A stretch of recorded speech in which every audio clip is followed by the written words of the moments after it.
एक वक्त था जब बिहार की सड़कों पर लोग कहते थे कुछ नहीं हो सकता इस राज्य का।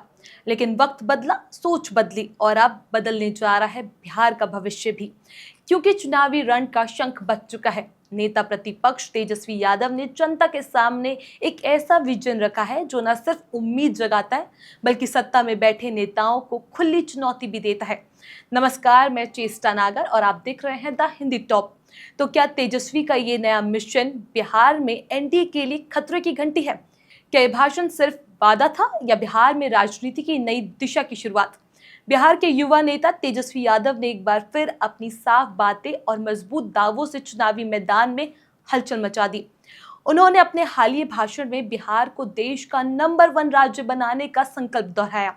लेकिन ये सिर्फ एक राजनीतिक भाषण नहीं था, बल्कि उन्होंने तथ्य, आंकड़ों और भावनाओं के साथ एक रोड मैप रखा जो साफ संकेत देता है कि इस बार लड़ाई सिर्फ सत्ता की नहीं, सोच की भी है।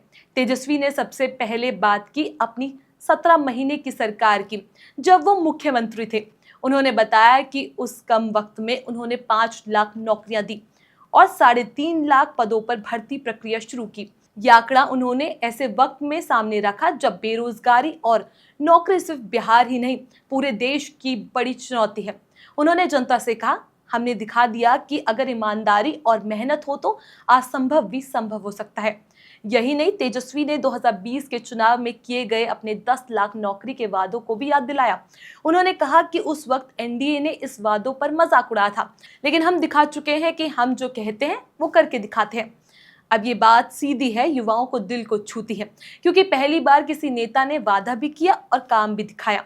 उन्होंने जातिगत जनगणना को भी अपना बड़ा मुद्दा बताया और कहा कि ये सिर्फ राजनीतिक नहीं बल्कि न्याय और हक की बात है।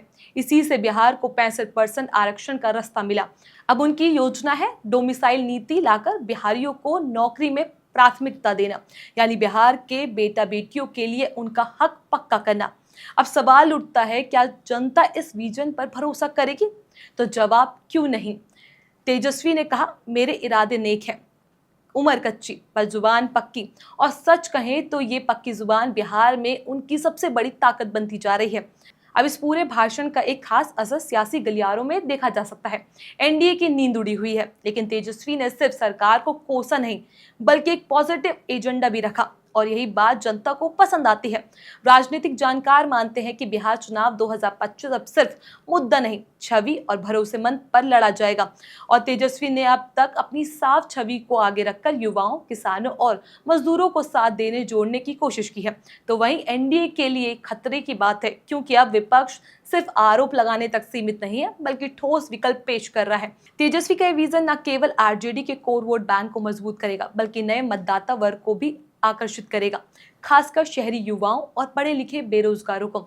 और अगर तेजस्वी यादव अपनी टीम के साथ इस एजेंडे को सही से जमीन पर उतार पाए तो 2025 में एनडीए को बड़ा झटका लग सकता है, खासकर बीजेपी को, जो बिहार में नीतीश कुमार के सहारे चुनावी जीत पार करना चाहती है। राजनीति में सिर्फ आरोप प्रत्यारोप से फर्क नहीं पड़ता, फर्क पड़ता है सोच से, विजन से और काम के दम पर भरोसा जीतने से। तेजस्वी यादव ने इस बार एक ऐसा एजेंडा पेश किया है जो न सिर्फ युवा सोच से मेल खाता है बल्कि जमीन से जुड़ा है। क्या जनता अब भी पुराने वादों पर भरोसा करेगी या नई बिहार के इस खाके को अपनाएगी? क्या तेजस्वी का ये मिशन बिहार को नंबर 1 बनाने की दिशा में पहला मजबूत कदम है? जवाब जनता के हाथ में है और चुनाव अब ज्यादा दूर नहीं। आपका क्या मानना है इस खबर पर? हमें कमेंट सेक्शन में जरूर बताएं। इस खबर में बस इतना ही। ऐसी और वीडियो के लिए आप हमारे चैनल द हिंदी टॉप को सब्सक्राइब कर लें। इसके अलावा आप हमें एक्स, फेसबुक और इंस्टाग्राम पर भी फॉलो कर सकते हैं। नमस्कार।